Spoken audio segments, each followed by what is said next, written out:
Hello everyone, how are you? My name is Qinghua Mei, a student of organizations in New Zealand context.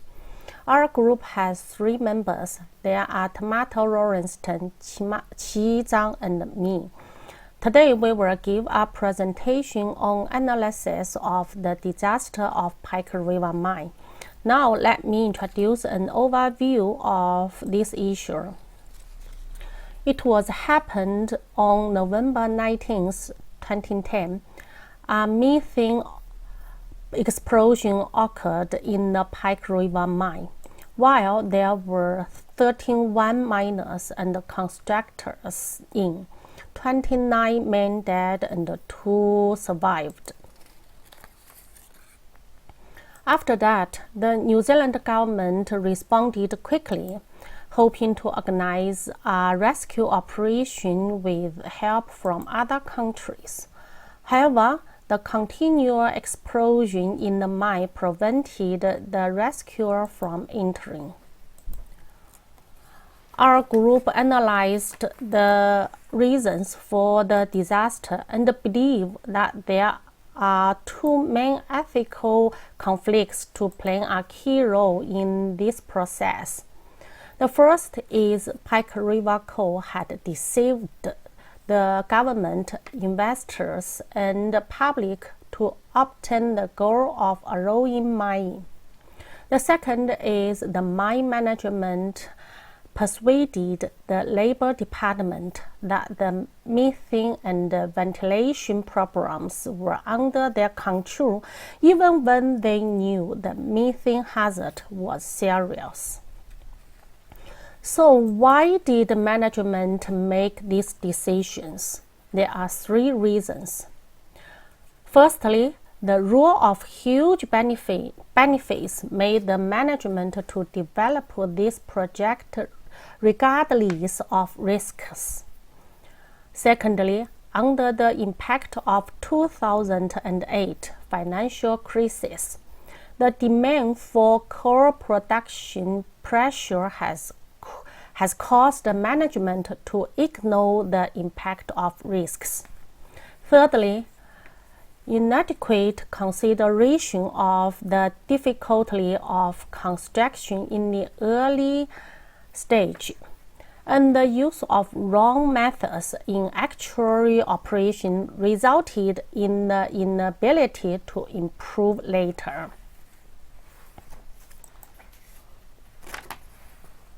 According to this content, we have a few considerations. Initially, in organizational behavior, when there are opportunities for huge benefit, it is often difficult to pay attention to potential risks, or let them know that there is risk, but are still willing to operate under this, and to think of sacrifice some things, namely human resource, to obtain these benefits, and in this process they often act contrary to ethics. Secondly, as an individual in an organization, it is difficult to choose when facing the same problem, either complicit or leave the organization. The last one, when there is an obviously ethical conflict in an organization, in the long run, the organization will not be able to exist for long, same as Pike River Mine. Okay, that's all of my presentation. Next, my teammate Taumata will introduce more information about Pike River Mine. Thank you. Thank you, May. Kia ora everyone, I'm Taumata Rolliston and I will be presenting the next 4 slides. Pike River Coal Limited was formed in 1982. On March the 12th, 2004, Chris Carter, the Minister of Conservation, approved the access arrangement for the Pike River Mine. Minister of Energy and Resources Jerry Brownlee formally opened the mine in October of 2008. At approximately 4:45 in the afternoon on Friday the 19th of November 2010, the first of 4 explosions occurred. After the second explosion, it was assumed that the 29 men still underground were now deceased. In 2012, Solid Energy purchased the mine after it was put into receivership by the Department of Labour. During this 2017 general election, the New Zealand Labour Party pledged that under a Labour government they would reopen the mine to retrieve the bodies. On February the 21st, 2018, the government established Te Kahui Whakamana Ruatakau Mā Iwa, the Pike River Recovery Agency. Of the 29 victims, 24 were New Zealanders, 2 Scots, 2 Australians and 1 South African. The youngest, Joseph Dunbar, had just turned 17 the day before. The oldest, Keith Valley, was 62 years old. Bernie Monk, the father of one of the victims, became the family representative. Other parties involved include the various owners of the mine following the disaster. Pike River Coal Limited was the first owner of the mine. PricewaterhouseCoopers were the receivers of Pike River Coal Limited, who later sold the access rights of the mine to Solid Energy in 2012. Operation Pike was the initial rescue response set up by the New Zealand Police. The New Zealand government, led by National at the time, established the Royal Commission of Inquiry to investigate the cause of the disaster and who was responsible. The Royal New Zealand Air Force flew in the 4 bomb detonation robots, as well as the rescue teams from Australia and the United States of America. One of the biggest observers of this catastrophe was the New Zealand public, who sent messages of condolences to the families of the 29 men. Of course, another major observer was the New Zealand and global media coverage, which had followed the disaster from the very beginning. The Royal Commission of Inquiry was set up to investigate the cause of the Pike River mine disaster and to find those responsible. The Prime Minister of the time, Sir John Key, made a public apology to the families of the 29 men and the 2 surviving men.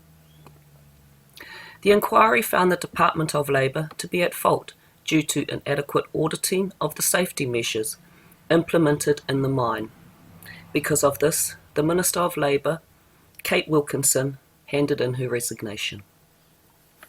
Pike River Coal Limited and Valley Longwall Limited were deemed responsible for the disaster at the mine due to their negligence to provide a safe work environment. They were found guilty in a court of law in order to pay reparation to the 31 men involved. Because of this, Pike River Coal Limited entered into receivership. At the conclusion of the inquiry, New Zealand was considered to have the worst safety standards in the mining industry in the developed world. WorkSafe New Zealand was implemented to ensure safe work environments throughout the country. The disaster led to calls for New Zealand to introduce a crime of corporate manslaughter. Andrew Little, the Labour Party leader in 2017, lodged a bill based on the United Kingdom's Corporate Manslaughter and Corporate Homicide Act. 3 Māori values that were prevalent at the time of the disaster and following it were whanaungatanga, manaakitanga and kaitiakitanga. Whanaungatanga brings a sense of family connectedness, and this was represented in the support shown to the victims' families, not just from New Zealand, but on a global scale too. Manaakitanga represents the respect people have for each other and the display of hospitality. Manaakitanga was represented when legal proceedings were taken against those who were responsible. The guilty verdict and the order of reparation to be paid to the families could also be acknowledged as manaakitanga. Kaitiakitanga means guardianship and conservation of our environment. This was demonstrated when the government purchased 3,580 hectares of the mine and incorporated it into the adjacent Paparo National Park. I will now hand it over to Charlie, who will present the next slides. Thank you. Thanks to my teammates Evita and Taumata for their wonderful presentation. Now it's my turn. In my part, I will give some suggestions and measures that can be changed for this incident so that the problem can be resolved and the organization risks can be reduced. After a comprehensive analysis of the entire incident, we have summed up three major aspects, including external supervision, internal supervision, and emergency rescue, with a total of 16 recommendations. But because of the limit of time, I will not cover it all here. The main point I want to express today is that we need to step out of the microenvironment and stand at a higher level to think about how to effectively reduce organization risks. First of all, what we need to think about is the relationship between humans and nature. Kaitiakitanga, which is also one of the core values of Maori. Human and nature are in a state of eco-symbiosis. Land and mineral deposits are precious assets left to us by our ancestors. Therefore, we should maintain a cautious attitude towards the development and the utilization of nature. The natural environment cannot be arbitrarily destroyed to promote economic development. Secondly, from the perspective of external supervision, the government must set up supervision of coal mines, give full play to the functions and the roles of the supervision and the management department, enrich the management power, optimize the policy environment, and strengthen the supervision and the management of the entire process of the coal industry. Thirdly, the safety awareness of the manager of coal mine enterprises must be fundamentally improved. Coal mine workers are human beings, not machines that only make money for business. Therefore, strengthen the internal supervision of the enterprises need to further improve their safety responsibility systems. At the same time, training and qualifications are also necessary.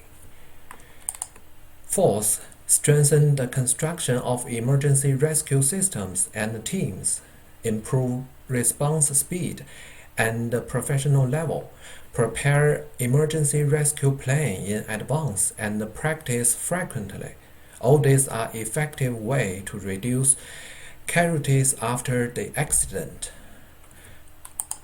Finally, good use of science and technology can improve the production efficiency while reducing the probability of accidents. The scientific use gas in mines can turn harm into treasure. Video surveillance and underground positioning system can greatly improve the safety of coal mine production. All in all, through our team's research and analysis of the incident, it makes us deeply realize that the existence of social organizations in today's society should not only pursue money, but also shoulder its social responsibilities and abide by social ethics. Especially New Zealand companies should make Maori core values as their primary responsibility. This concludes our speech. Thank you for your listening.